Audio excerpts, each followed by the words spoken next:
This is AI Command App News, your daily briefing on the AI and technology stories moving markets and reshaping how businesses operate. Here's what business leaders and investors need to know today. Our lead story. The US government is now effectively deciding who gets to use frontier AI.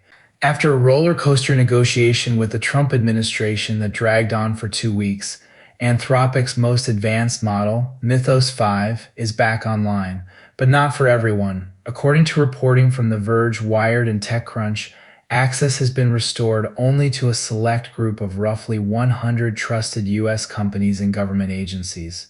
And it's not just Anthropic. Just days earlier, OpenAI limited the rollout of its GPT 5.6 model after a government request. The company pushed back publicly, saying, and I'm quoting here, "We don't believe this kind of government access process should become the long-term default. It keeps the best tools from users, developers, enterprises, and cyber defenders who need them." So why does this matter for your business? Because the most powerful AI tools are no longer a simple purchasing decision. Access is becoming a policy lever. If your operations are wired into a single hosted model, your roadmap now depends on negotiations you have no seat at. For enterprise risk officers, that's a continuity question, not a tech question. And the market is already routing around the bottleneck.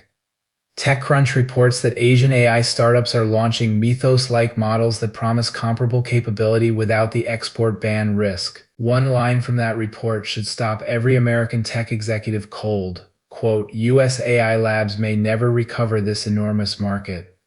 When access gets restricted at home, demand doesn't disappear, it migrates." Story 2. The market is voting, and it's selling tech. The S&P 500 and the Nasdaq both closed the week below their 50-day moving averages, according to Investors Business Daily. NVIDIA extended a week-long slide, dragging the Philadelphia Semiconductor Index down with it. But here's the nuance investors should not miss. This isn't a flight from AI, it's a rotation within it. As the semiconductors sold off, software names rallied, Palantir snapped a losing streak, and ServiceNow and Salesforce climbed, with one IBD headline framing it as software stocks surging as the OpenAI threat weakens. Meanwhile, legendary investor Jeremy Grantham of GMO called this, quote, "the most expensive stock market in American history." Translation for your portfolio: the AI trade is maturing and the easy everything goes up phase is ending. Capital is getting selective. Story 3. The memory crunch is now an earnings story. Micron's earnings soared on surging memory prices, and that same shortage is hitting the device makers. CNBC reports that Apple and Microsoft have both raised prices on key hardware to cover soaring memory costs, right in the middle of Amazon's Prime Day. For the giants, it's a margin headache. For smaller electronics players, CNBC calls it an, quote, "existential crisis." The business lesson: a component shortage 3 layers down your supply chain can rewrite your pricing overnight.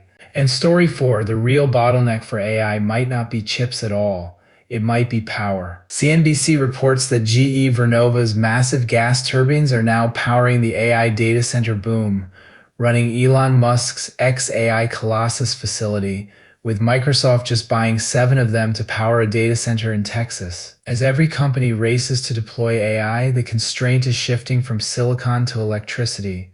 For investors, that's opening an entirely new category of AI infrastructure plays in energy and grid hardware. So let's connect the threads. Access to frontier AI is being gated by governments. New providers are emerging overseas. Markets are rotating out of hardware and into software. And the cost of the underlying infrastructure, memory, power, is climbing. The common thread for any business leader: concentration risk. The companies most exposed are the ones betting everything on a single model, a single provider, a single point of failure. That's exactly why the architecture you choose matters. AI Command App is built so your business runs on infrastructure you own, provider agnostic, with your data on your hardware, so a policy change or a price hike doesn't dictate your roadmap. That's your AI news for today from AI Command App. Stay informed, stay independent, and we'll see you tomorrow. Forward.